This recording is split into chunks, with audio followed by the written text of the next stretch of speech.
Assalamualaikum Dudsana.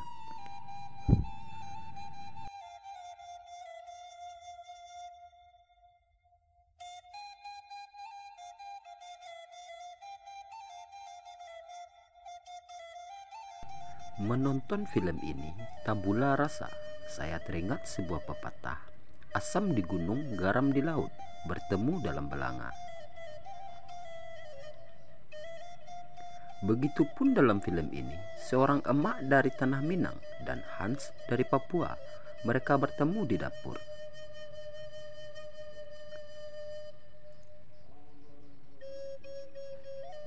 Tabula Rasa disebut sebagai film kuliner pertama tanah air. Saya tak tahu klaim itu benar atau tidak. Saya pun tak hendak memeriksanya. Sebelum membahas filmnya, menarik untuk mengulik asal-muasal kuliner Minang dan Papua. Mencatat bahwa makanan serupa rendang, mengutip dari sejarawan, sudah dikenal masyarakat Minangkabau antara abad ke-4 dan ke-10. Namun dalam catatan itu tertulis soal masakan olahan daging di tanah Minang yang baru muncul dalam laporan-laporan ulama Islam Syekh Burhanuddin asal Ulakan, Pariaman pada abad ke-17. Seiring dengan proses islamisasi tanah Minang, sang ulama menjadikan makanan olahan daging sebagai media syiar Islam. Ia berusaha mengubah kebiasaan memakan makanan berbahan daging yang tidak halal.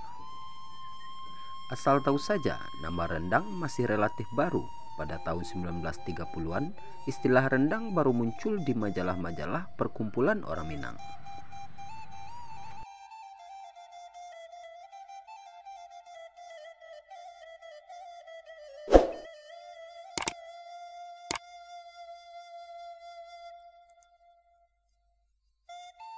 Meski namanya baru muncul pada abad ke-20, rendang dan tradisi kuliner Minang umumnya lahir berabad lampau. Masakan khas Minang lahir sebagai akibat dari Sumatera yang terlibat dalam perdagangan rempah dunia, bahkan sebelum orang Eropa datang. Pada abad ke-13, pedagang India Tamil berburu lada dan mulai menetap di pesisir barat Sumatera. Lada banyak ditanam orang Minangkabau yang hidup di Sumatera Tengah. Saat itu di daerah tersebut masuk dalam kekuasaan Kesultanan Aceh. Lewat interaksi pedagang India dan orang Sumatera, terutama Aceh dan Minang, dikenallah penggunaan bumbu dan rempah-rempah.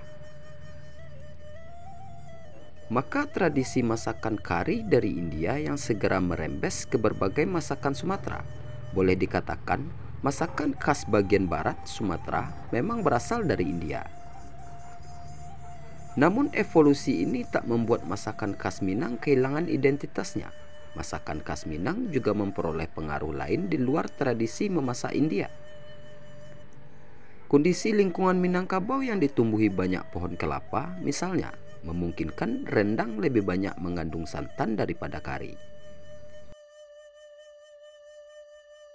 Dari makanan bersantan seperti kuah kari ini, masakan khas Minang kemudian pula melahirkan gulai kapalo kakap, tokoh utama masakan Minang di tabula rasa.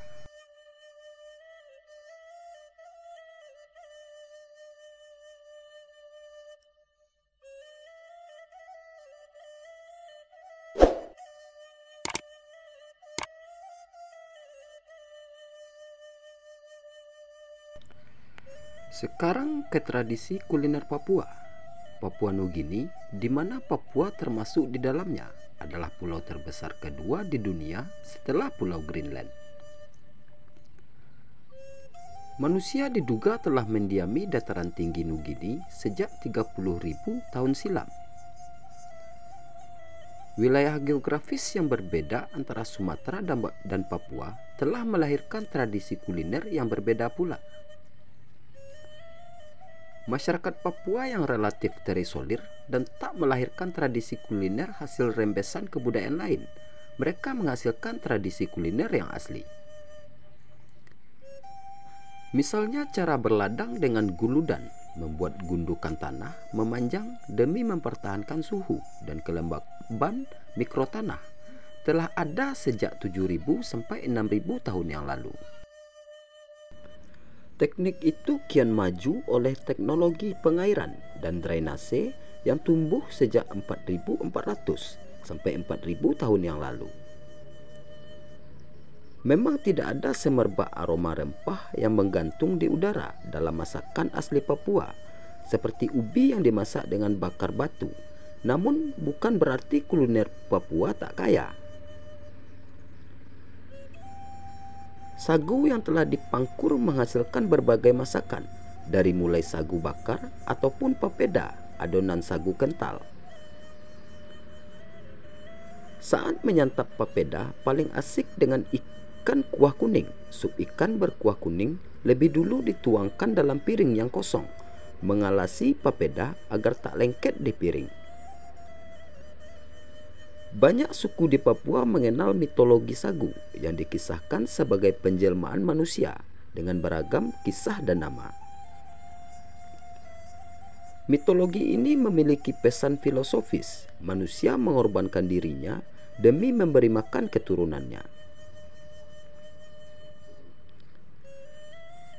Tantangan pada kuliner Papua saat ini adalah mempertahankan tradisi tersebut. Atas nama pemerataan pembangunan, orang Papua dikenalkan pada nasi.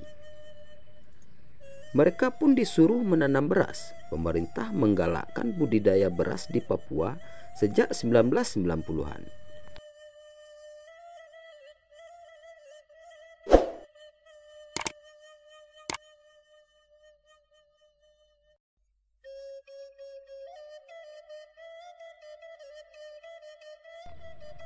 Sampailah kita pada sebuah adegan di tabula rasa. Kita melihat seorang pemuda Papua, Hans, yang kelaparan setelah kecapekan mengangkat belanja emak. Disuguhi masakan khas Padang, nasi dengan lauk gulai kepala kakap. Wajahnya tercenung, seolah berkata, makanan yang disantapnya itu adalah makanan terlezat yang pernah dicecap lidahnya seumur hidup. Ia lalu tampak lahap. Sepintas adegan itu seperti yang kita khawatirkan. Inikah bentuk hegemoni pada suatu kebudayaan atas kebudayaan lain? Orang Papua diminta menikmati nasi, suatu yang tak berakar dalam tradisi kuliner mereka. Pikiran sempit seperti itu mungkin akan muncul setelah melihat adegan tersebut. Namun, pemaknaan seperti itu tak tepat betul. Film ini tak punya pesan penjajahan budaya secara halus lewat masakan. Kalau mau sedikit nasionalis, film ini malah punya pesan persatuan. Dua budaya yang berbeda ternyata bisa bersatu lewat masakan.